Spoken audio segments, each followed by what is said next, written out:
If you're training and or racing in hot, humid conditions, let me show you how we utilize the Garmin dashboard to avoid heat fatigue from being turned into a heat stroke. Hi, I'm Coach Robb. At the time of this recording, I've been a human performance coach for 40 years.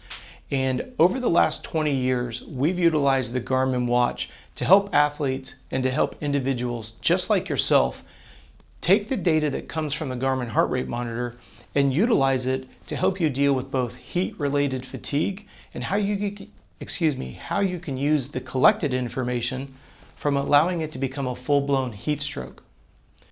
Whenever you're exercising, the body's number one concern is to not freeze to death or not die of a heat stroke. In this video, we're going to be really focusing on the heat side of training and or racing.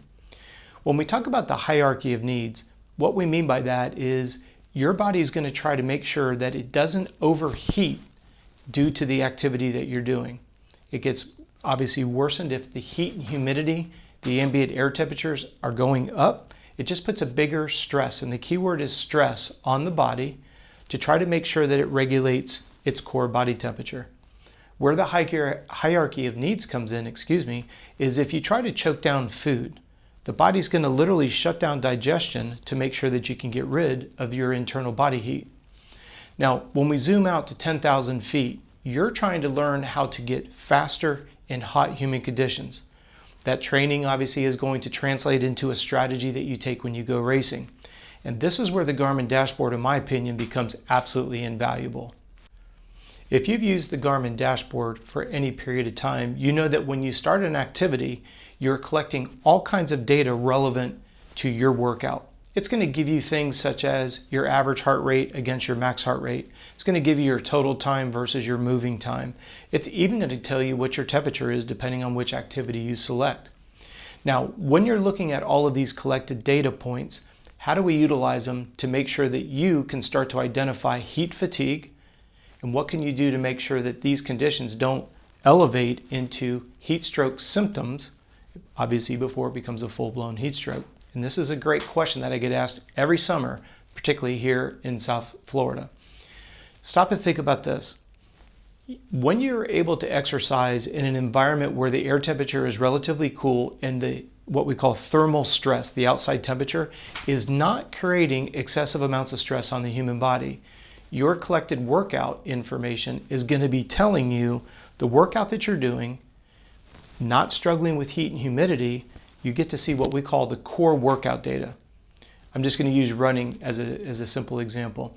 If you can run 5 miles and your heart rate is between 175 and 185, and you could do that all day, every day, use that type of information as a baseline. This is why the more you use the Garmin heart rate monitor, the deeper your portfolio of activities, the more information that you can draw off of to make executive decisions moving forward. Very important to keep that in mind. Now that we have the base, ambient air temperature is comfortable, you've got your pace against your average heart rate. Now as you move into hot, humid conditions, I do them in 5-degree temperature silos. Again, I'm going to just stick with the run. If you run the same distance and the ambient air temperature is comfortable, you compare that against, I'm just going to jump around here, at 80 to 85 degrees, you do the same workout and you look at your pace, your average, and your max heart rate. Now, you're going to see a theme here as we go through this conversation, but as the temperature goes up, your heart rate is going to go up because your body's working harder to get the exothermic process engaged. It's getting the internal heat dissipated to the skin, and the heat is wicked away through sweat. Every 5 degrees, and there's not an exact science, it's more predicated off of your muscle mass, bone density, the whole 9 yards. As the temperature goes up, your heart rate is going to go up, but usually your pace is going to go down. Now, this is very frustrating because you're thinking to yourself, I'm in really good shape. Why is it that my speed is going down and my heart rate's going up? Am I out of shape? No, it's heat. This is where we want you to be very, very specific on what is your baseline numbers. Now, it may take you, if you're listening to this video for the first time and you're in the heat of the summer, it's going to take for you to get into an environment, a time of the year where the environment's going to allow you to establish this baseline. Some people would say, Rob, what about if we jumped in on a treadmill indoors? Unfortunately, you're not always comparing apples to apples. You might be able to get the ambient air temperature in the room to be the same, but because when you're running on a treadmill, you don't have the air blowing over you. Now, you can say, Rob, what if I have a fan on there? Well, you're getting closer. The difference is when you're running outdoors, you're adjusting to the elements, wind, hills, etc. When you're on the treadmill, it's kind of setting the pace for you. I don't want to complicate the subject. What we're talking about is heat fatigue using the Garmin. How do you identify it? Well, you identify it by looking at a baseline number in relatively cool conditions. You then start to, you start to then evaluate your pace and your heart rate as the temperatures go up. Now, if you're hyper competitive, I understand this may not sit well with you. You're thinking, I got to get tough. I got to learn to push through it. Well, it's not about pushing through it. It's about the idea that you can only go as fast as your body will tolerate the heat and humidity, the pace that you're striving to maintain, and your ability to keep your core body temperature regulated. How many times, maybe you're one of them, but how many times have you talked or seen a race, talked to somebody or watched a race rather, where somebody just might be the most talented person in the race, but they unfortunately succumbed to the heat and humidity, and therefore they may not have won the race, not because of a lack of ability and talent, not about fitness, but because of their inability to maintain core body temperature. And this is all part of the strategy. This is all part of the work that's necessary for you to be able to handle hot, humid conditions in a competitive environment. Another area that I want you to take a look at on the Garmin dashboard is your calorie burn rate as the temperature goes up. Now, as the temperature goes up, we mentioned previously that your heart rate's going to go up as a byproduct of trying to keep core body temperature normalized. Now, think about this. Your body is fighting heat and humidity. That's where we talk about the heat fatigue. This is why training every day in hot, humid conditions eventually starts to become counterproductive. So now you run into the buzzsaw where your average heart rate is going up. And by the way, notice that I'm talking about the heart rate. I'm not even talking about pace anymore. We've already addressed why the pace is going to slow down, and that's okay, it's normal. What you have to pay attention to now is your calorie burn rate is going to go up because the engine itself is revving. What do we mean by that? Your average heart rate's elevated. It's like you're kind of stepping on the gas. You're turning that throttle a little bit. So now the calorie expenditure is going to go up as well.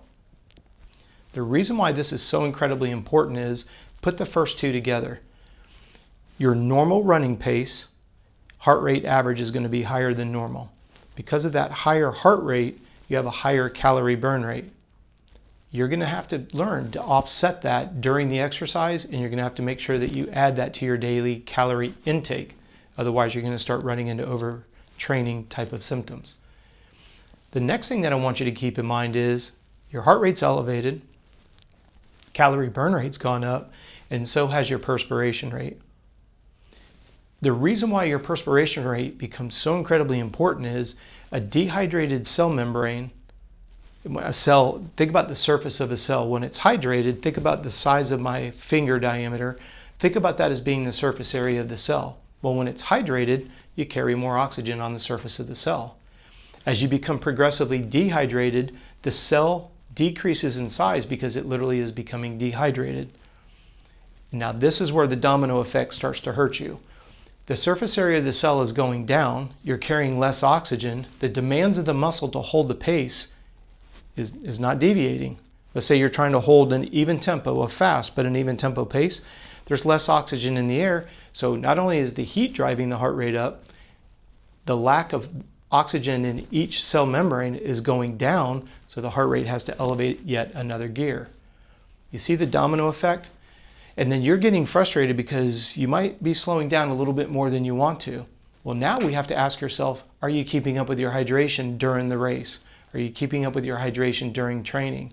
Because if not, this is where the chronic heat fatigue starts to kick in. Now let's take this one step further. When the heat fatigue starts to kick in, and there's a bunch of double negatives here, but they're necessary to get the point across. If you're not able to keep up with the calorie intake, if you're not able to keep up with the hydration levels, and you finish today's workout, and then you run into it again tomorrow, and you run into it 5 times this week, then you run into it 6 times next week. Think about how deep in a hole you're digging yourself. And this is where we talk about heat-related fatigue. You can literally get it to a chronic level. Every time your body goes through that kind of stress, it becomes more and more difficult to rebound from it. Now, this leads us to a very sensitive subject, and that is the idea of you overheating. I want you to think about the stages, right? You're out there, you're training and/or racing. Depending on what sport you're in, if your skin is exposed, you can always just look at your arms. If you're glistening, you know that you're still properly hydrated. You're still able to wick away heat through sweat. Now what ends up happening is your arms are no longer wet. Believe it or not, the onset of a heat stroke is already starting to get engaged.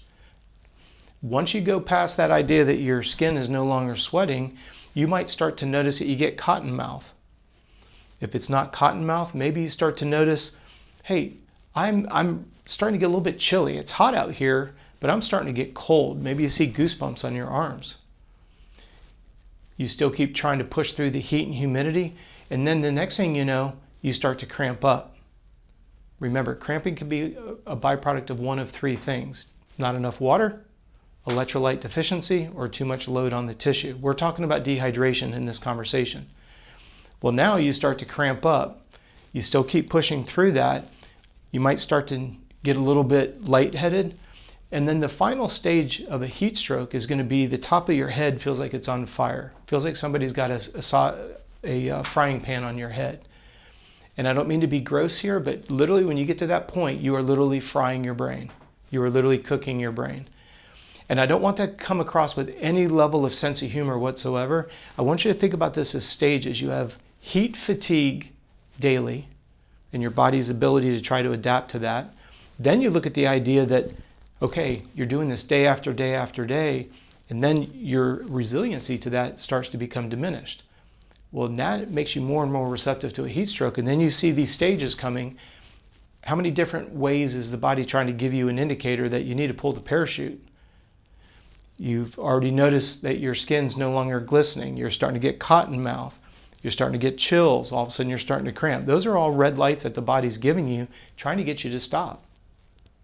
And unfortunately, if you don't, then you end up with a full-blown heat stroke, and as you know, you could die from that. Now let's zoom out from 10,000 feet and wrap this whole concept up. On a daily basis, you can use the Garmin dashboard to look at your weight in the morning and the evening. You should always be 3 to 5 pounds heavier at night than you are in the morning. You should always be at least 1 kilo to 1.5 kilos heavier at night than you are in the morning. You should weigh yourself before and after a physical activity, because this gives you an idea, what is my perspiration rate given my average heart rate for this duration of time given the temperature? You see how powerful the Garmin watch is? These are all elements that you can put into play on a daily basis. And unfortunately, when I'm talking about these subjects, I have to use a negative example to get the positive across. So let's flip this whole situation around. You take your early season, cold weather, good baseline, no stress type of a run. You've got your baseline: pace, heart rate, and sweat rate. As the temperatures go up, I would encourage you to do it in 5-degree increments. You're able to evaluate what is your sweat rate, what is your calorie burn rate in that increased temperature. You start to adjust your fluid intake accordingly, and then you do this all the way up to and including the highest temperatures you think you'll be competing in. Now you've created a customized hydration strategy based on those conditions, and now those conditions allow you a very, very powerful situation, because you're never going to be falling susceptible to heat stroke because you're doing everything proactively. And it starts by recognizing what heat fatigue is to keep the heat stroke from ever manifesting itself. I can't thank you enough for sticking with me. I know this is a longer than normal video, but this video is a catalyst off of your email questions that have come in over the last year. I try to consolidate them when they're on similar subjects, but depending on when you're watching this video, the emails have really stockpiled, obviously, when we get into the heat of the summer. And it's now time for me to, it's come through our filter here, and it's time for this video series to come together. I hope you recognize that heat fatigue is real. Heat strokes are extremely real. And the idea here is, with just a little bit of documentation, with the utilization of the Garmin watch and the dashboard, you have all the information you need to take this very delicate situation and make it to where it's not an issue for you whatsoever. Thank you so much for watching this video. If you're new, please like, subscribe, and turn on the notifications. As I said earlier, we answer all of your questions here on YouTube by putting out a video every day. So I would encourage you, please send me an email if you have any questions or a frustration. contact@coachrobb.com. I hope you'll enjoy these next two videos, and if you ever have a question, please don't hesitate to reach out.